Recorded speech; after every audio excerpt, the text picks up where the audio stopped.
Shaedon Sharpe out of Kentucky, a guy many are projecting to be a top 5 pick, is now potentially sliding draft boards. Is he going to be there at 8 for the Pelicans, and should they take him if he is? Let's take a look at the enigma from Kentucky in today's episode of Locked On Pelicans. Let's go.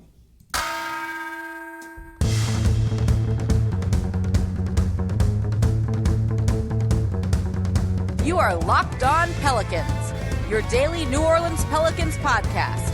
Part of the Locked On Podcast Network, your team every day.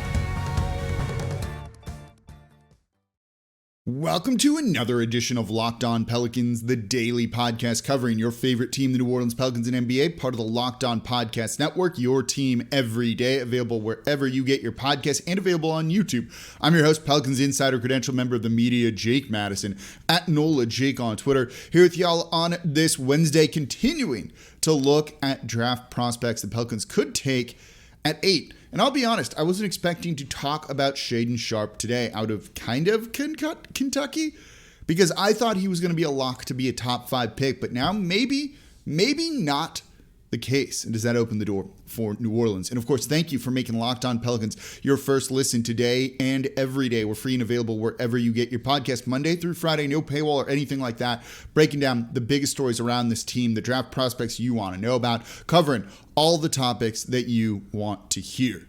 And today, of course, we are going to be previewing Shaedon Sharpe. So let's kind of get into it, right? This is one of the most interesting guys in the draft. The physical tools for him are basically out of control.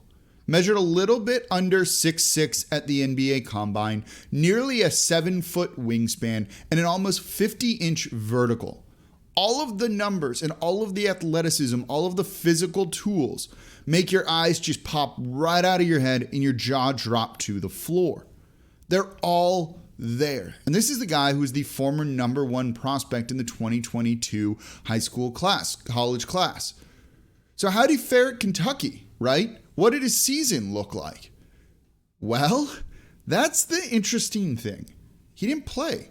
He did not play at all for Kentucky whatsoever. Instead, to really just focus on preparing for the NBA draft. He was around the team, but just decided not to play in any games. It's not ideal, right? You'd like to have some film of him in big games, big college moments, getting that SEC action and everything, but we don't have that. And that's a little confusing in a sense. You know, is he hiding something? Is there something they're worried about? Does he just not care? You know, does he not have that love of the game like so many of these other guys do that kind of everyone wants in the players that they draft? And I think this is starting to send red flags up to people, right? You know, he didn't really do any workouts at the Combine. He measured well. And then he also had a very controlled pro day where admittedly he looked very good. But does that tell you much? Does that tell you anything at all when they're kind of going through a scripted routine with no real defense being applied to them? And I think some scouts, it sounds like they're starting to be skeptical. Rafael Barlow of Locked On NBA Big Board, right, who's taken over for Chad Ford, has a couple of scouts talking about him that seem really concerned. He's got 3 anonymous scouts. One says, quote, "I'm not a big fan of pro days, but you have to watch and see guys like Sharpe. You can see he has all the tools, great body, he's athletic and can shoot it, but he hasn't played, and that scares me." Another anonymous scout, "I wouldn't take him in the top 10. It's too small of a sample size. Someone's going to get burned." The third scout, he barely practiced at Kentucky, didn't want to play in games, and didn't want to play at the Combine. Who's advising him? He can't hide forever. Does he want to even play in Summer League? End quote. And he said that one is frustration more at Sharpe's advisors, his camp, than him as a player himself. But that does concern me a little bit. Again, all of the physical tools that you want out of a guy are there. He has the makings of potentially being a guy like Paul George. Out there on the court. When you watch him, he moves very under control, not overly fast, but kind of in command of everything, really at his own pace. And he's athletic. He's got good enough ball handling. He's an excellent shooter. That shot is as clean as you can see it, right? And he should be a good defender. But we haven't seen him play basically in a year and a half. What does that say, right? Why wouldn't he go against guys that he is supposed to be better than at those Combine scrimmages? And admittedly, look, none of the top prospects played in those scrimmages or anything like that. So this is kind of standard operating procedure right now for many of these kind of players, these level of players. But he's more of an unknown than anyone else is, than Chet Holmgren is, than Paolo Banchero is, because we saw those guys play in college. We know what they're capable of. While the tools are here for Sharpe, it's still a big unknown. And is that something that worries you? So today's question down below: if Shaedon Sharpe is there at 8, do the Pelicans basically have to draft him? Do they have to draft him purely just based on his upside and the value that you would get of what could be maybe the best player in this draft? If he had played in college, he easily could have been number 1 if he was good. That's how good the physical tools are for him. That's how good he should be as a shooter. But does the lack of not playing kind of worry you? And does the lack of maybe concerns about his camp, his advisors worry you? Let's talk about that coming up here next in today's episode of Locked On Pelicans. Before we get to that, though, today's episode of Locked On Pelicans is brought to you by Built Bar. I love brownies, but you know what I love even more? Brownie batter. This stuff is delicious, right? But I'm trying to be healthy. You're probably trying to be healthy. You can't go eating a whole tub of brownie batter and things like that. But imagine if you could, and it was good for you and had protein in it. Well, you're in luck because Built has a new creation, and this one is better than ever. The Brownie Batter Puff. You heard me right. This Puff protein bar takes it to a whole new level, and they're available right now over at Built.com. Have you tried the Puffs yet? You've heard me talk about them a lot. I actually had the birthday cake puff today. I'm not really sure what you're waiting for at this point. They're light, they're airy, they're protein-infused marshmallow that are absolutely delicious and covered in 100% real chocolate. And with 140 calories, 17 grams of protein, and only 7 grams of sugar, Brownie Batter Puffs are the perfect pick-me-up for any time of day.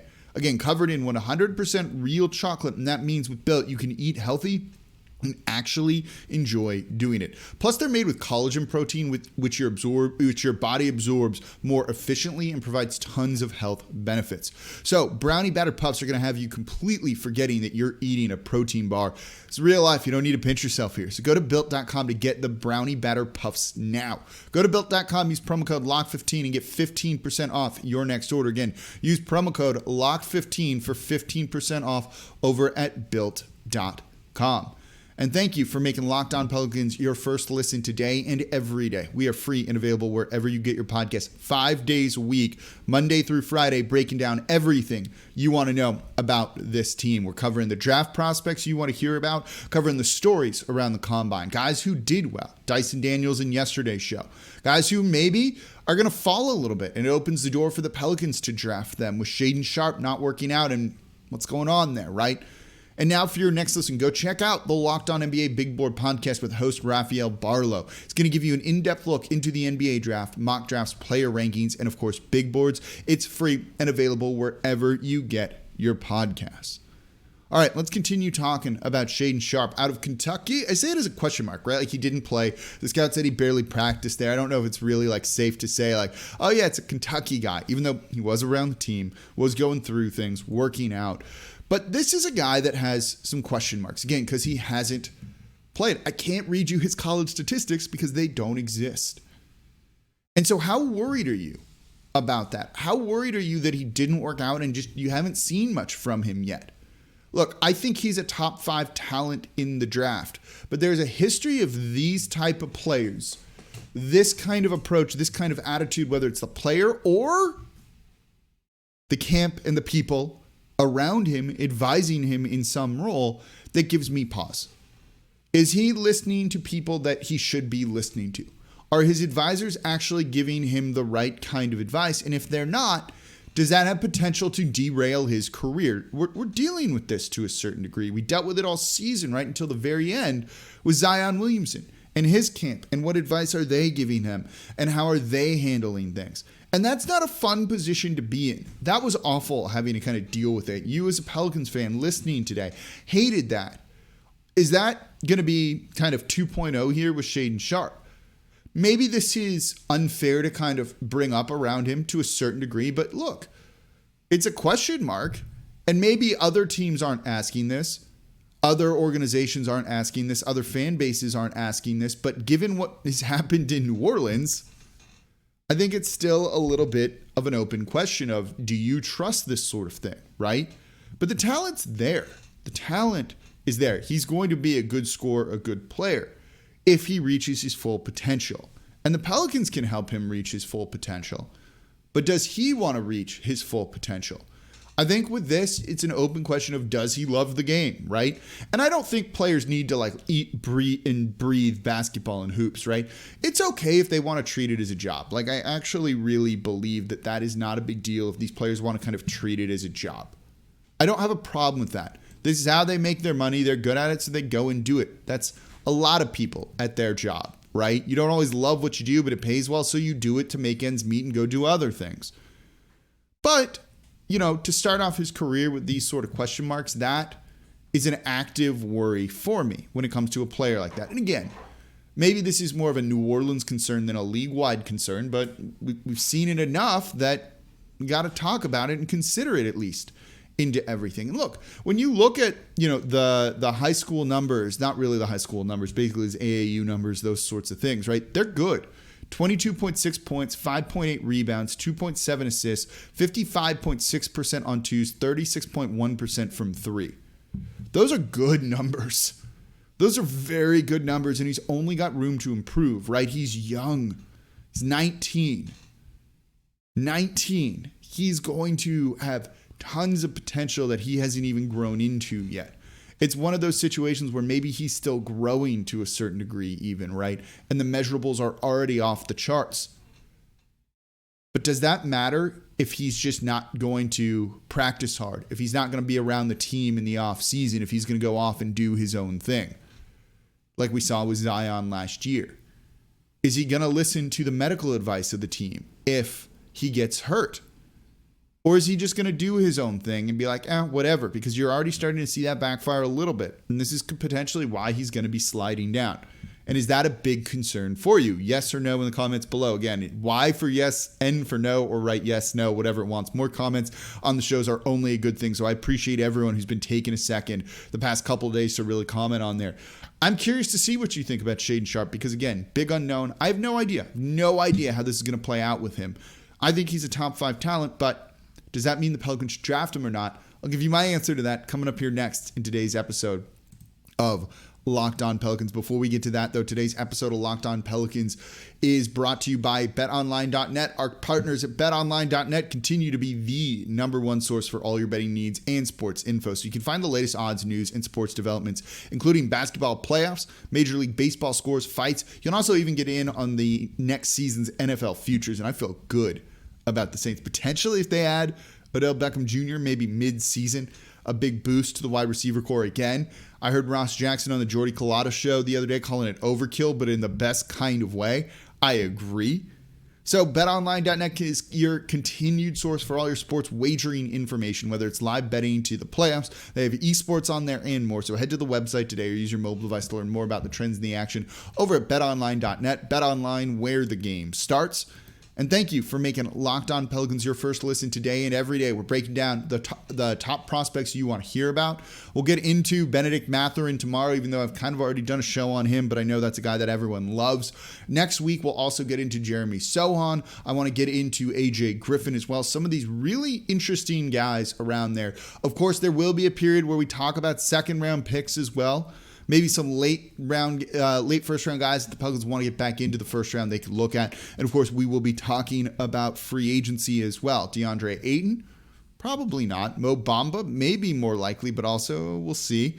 And a couple other guys that could make a difference for the Pelicans in free agency as we get closer to that as well. So it's going to be a lot of fun here on Locked On Pelicans the next month or so. Subscribe wherever you get your podcast. Leave a 5-star review with a comment. You can do that on Spotify now. That's a brand new feature. And of course, tell a friend about the show and leave a comment down below on YouTube. Y or N for Shaedon Sharpe, and if you're worried about him or not. So we are talking about Shaedon Sharpe, kind of out of Kentucky, for the Pelicans at the 8 spot. If he's sliding and he's there at 8, the Pelicans are going to be in a really interesting spot. When you look at kind of how they drafted last year with Trey Murphy and Herb Jones, they went for dudes that work, right? That just have had productive college careers that you knew were going to be solid NBA pros.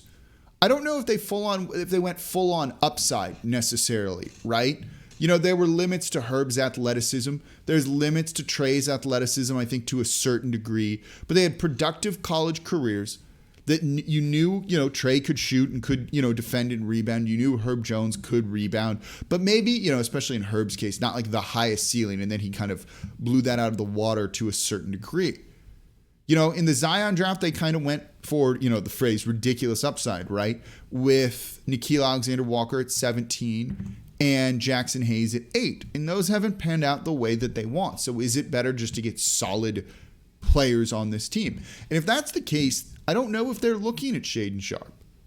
You can't say he had a productive college career because he didn't. He hasn't really proven anything. All there is tons of athleticism and a really good jumper. And maybe that means they shy away from it and shy away from him because it doesn't quite fit some of the mold that maybe they're looking for. And if they're worried about the stuff with the camp and stuff from Zion burning them in the past potentially, you see why. But here's the thing. The upside and the talent is undeniable to me. His footwork looks good. He's a strong ball handler. And his jumper is just insane. And he can do it off of any kind of move.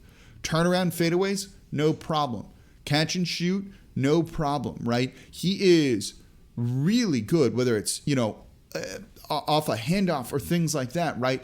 He is very good. The form is there. As he continues to do that and get more and more shots up, I think he's going to become a ridiculously good shooter in the league.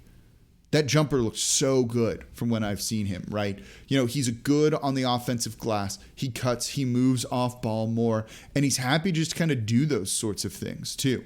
And he's willing to pass the ball as well. Not an elite guy at the pick and roll that Dyson Daniels is, but he's good enough. And when you have Zion, when you have Brandon Ingram, when you have CJ McCollum, do you need a true primary ball handler? I'm not sure that they do. So you look at him, and everything kind of fits what New Orleans needs. And if you think that the rookie they draft at 8 isn't going to play a whole lot, well then go for the most upside possible and have him play in the G League for the most part this year. He might not like it, but too bad, right? And even if he's upset, even if he has problems with his handlers, with his camp, with his advisors, he's on a rookie scale deal and there's zero leverage for him. So it puts the Pelicans in a position of strength, I think, to deal with a situation like that. So that if he does start to give you problems for whatever reasons, there's nothing to indicate that he will. Well, you can probably handle it.